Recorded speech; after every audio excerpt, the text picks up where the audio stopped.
Siapa yang paling berpengaruh dalam sejarah manusia? Secara cepat saya katakan indikatornya. Tokoh yang paling berpengaruh itu jika ia seorang nabi sekaligus seorang negarawan.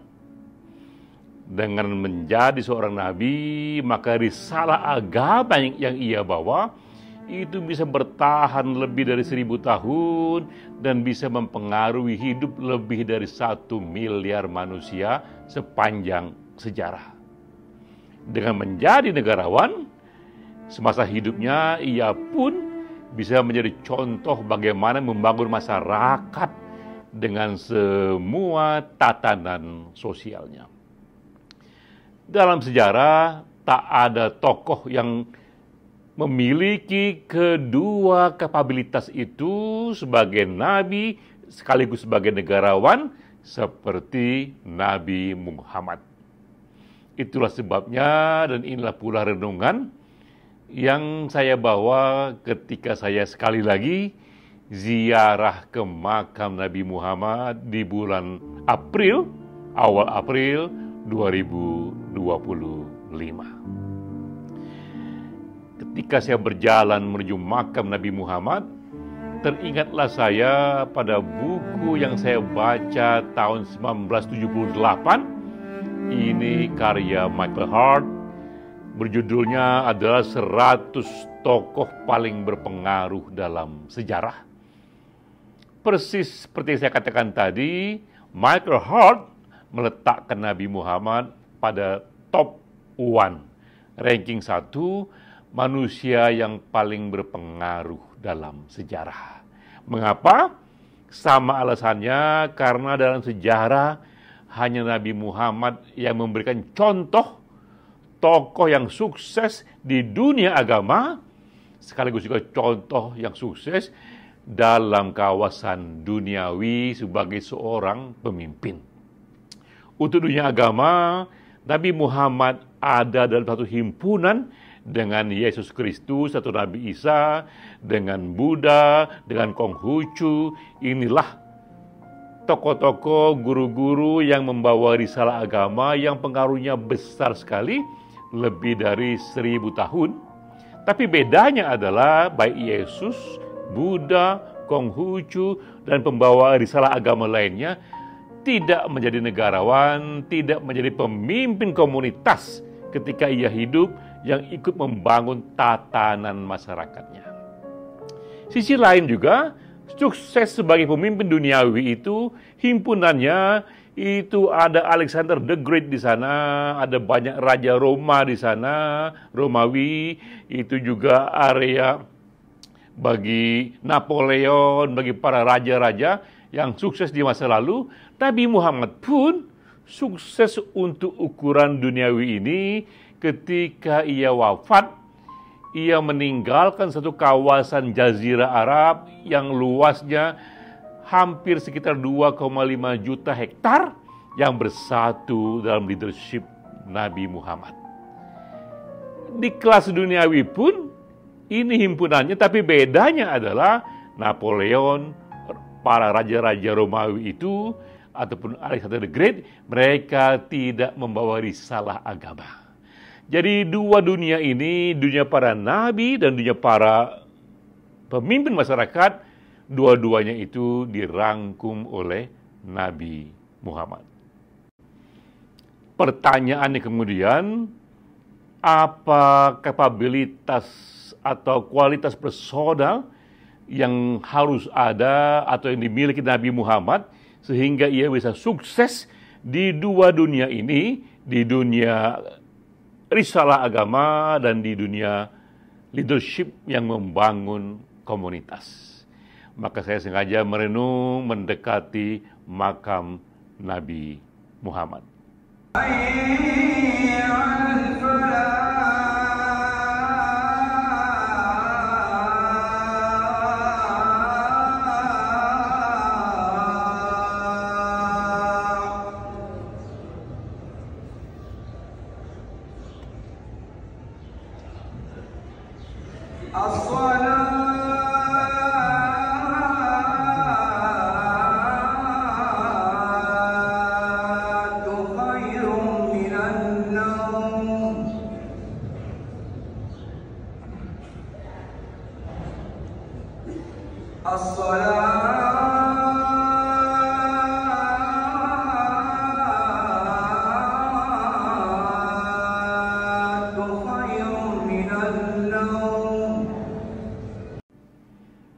saya terus merenung dan merenung lagi untuk mengetahui kapabilitas apa yang dimiliki seorang nabi untuk bisa sukses di dunia keagamaan, tapi juga sukses untuk ukuran-ukuran duniawi sebagai leader sebuah komunitas.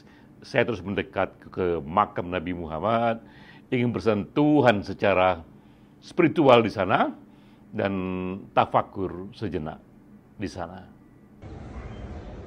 Allahu Akbar.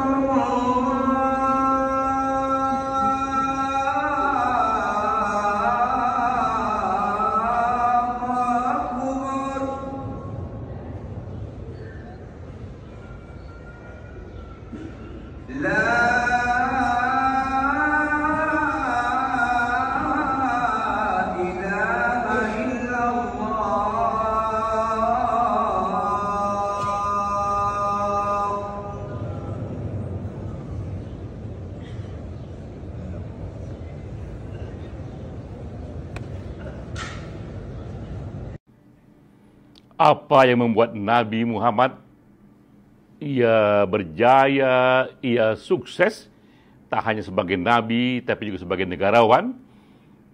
Pertama-tama karena ajaran dan risalah agama yang dibawanya. Pertama itu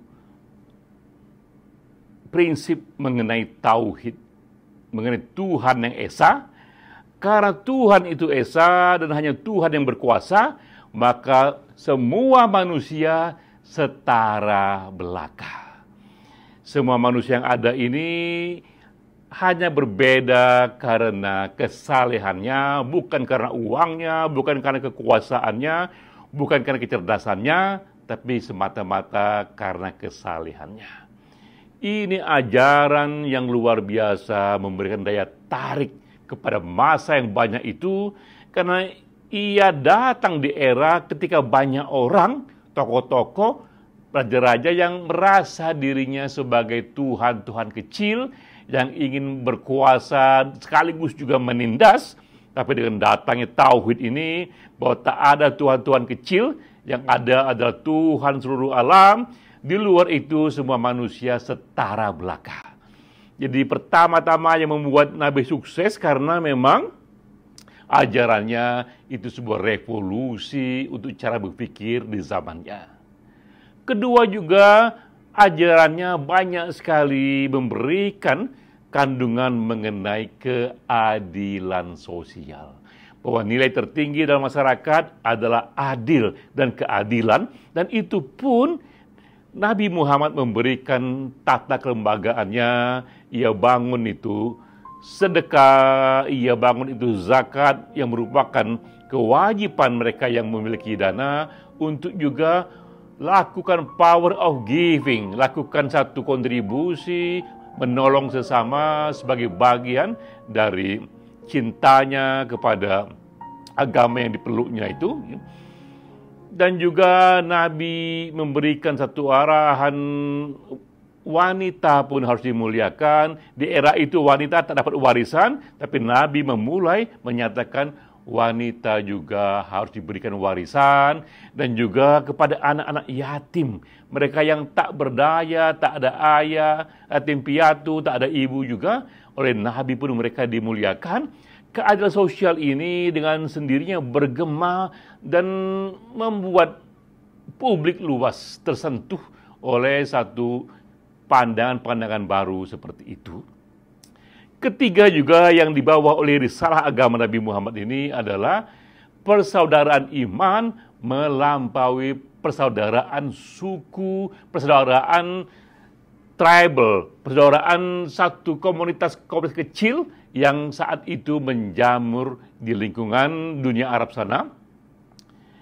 Dengan adanya persaudaraan iman, maka dengan sendirinya fanatisme kesukuan menjadi melebur. Itu pula yang memudahkan Nabi Muhammad bisa diterima, mempengaruhi, mengatasi aneka konflik-konflik dan perbedaan suku, karena yang kemudian dipentingkan adalah persaudaraan seiman, bukan lagi satu tembok-tembok kesukuan yang sangat terbatas wilayahnya. Itu situasi keagamaan yang revolusioner yang dibawa oleh Nabi Muhammad.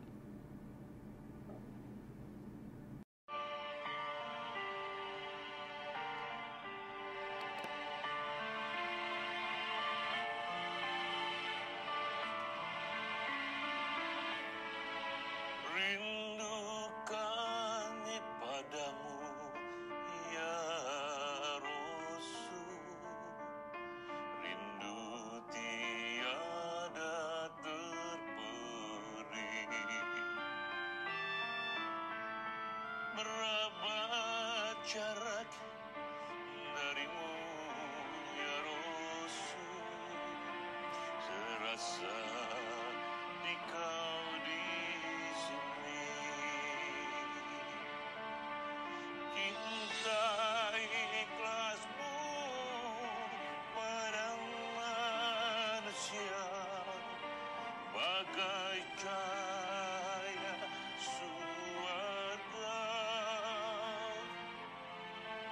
Dapatkah kami membalas cintamu secara bersahaja?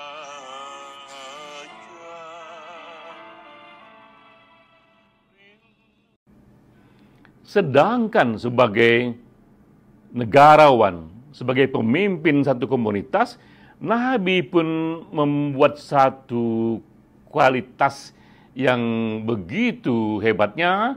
Pertama-tama adalah ia seorang pemimpin yang visioner, karena baginya yang ingin ia capai tidak hanya komunitas kesukuan yang sempit saja. Sudah ada dalam bayangan Nabi Muhammad, ia membawa persaudaraan global untuk seluruh manusia, bahkan dikatakan juga ia datang untuk seluruh alam semesta. Jadi visinya global sekali, yang ia ingin capai itu global sekali. Kedua juga, yang membuat Nabi juga efektif sebagai leader, ia adalah tokoh yang teguh dengan prinsip, tapi fleksibel dengan taktik. Karena itu ia dengan kearifannya, dengan pengetahuannya, bisa memutuskan kadang-kadang perang, kadang-kadang berdamai, kadang-kadang mendekati, kadang-kadang menjauhi. Itu taktis belaka, fleksibel belaka, tergantung situasinya. Tapi yang jelas Nabi tidak berkompromi pada hal-hal yang sifatnya prinsip.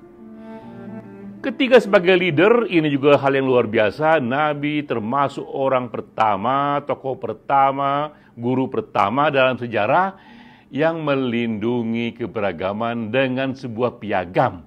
Itulah piagam Madinah yang datang jauh 1000 tahun lebih awal ketimbang piagam hak asasi manusia. Dalam piagam Madinah itu Nabi merangkum dan melindungi siapapun kaum minoritas, bahkan yang bukan pemeluk agama yang dibawa oleh Nabi Muhammad.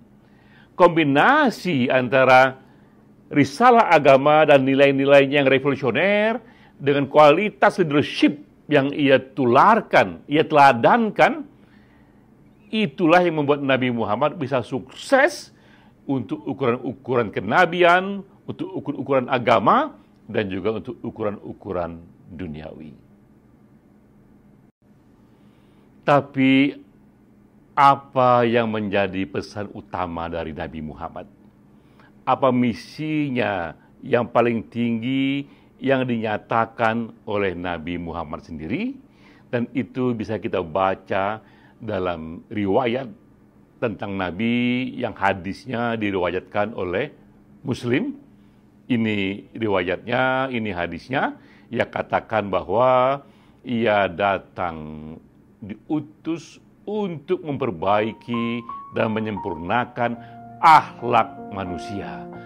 Akhlaklah yang menjadi tujuan tertinggi Nabi, membangun hati manusia, membangun karakter manusia, membangun moralitas manusia, membangun akhlak manusia. Dan ini juga ayat Al-Qur'annya bahwa ia diutus tidak hanya untuk sekelompok orang saja, tapi untuk seluruh alam. Berarti juga ini untuk siapapun yang bahkan sekarang ini tidak menganut agama Islam yang dibawanya. Karena itulah sekarang ini kita mempunyai indikator, mempunyai satu tolak ukur untuk tahu seberapa benar-benar kita sudah diinspirasi oleh agama yang dibawa oleh Nabi Muhammad. Cara untuk melihatnya adalah pada ukuran akhlak. Apakah kita termasuk orang-orang yang membangun akhlak yang mulia? Tanpa akhlak yang mulia, yaitu akhlak yang suka pada keadilan, yang penuh kasih sayang, yang penuh compassion, yang capable, yang mampu, yang maha penyayang. Tanpa karakter itu, maka semua atribut lainnya itu menjadi tidak berarti. Inilah renungan oleh-oleh yang saya bawa, yang saya renungkan setelah datang sekali lagi ziarah ke makam Nabi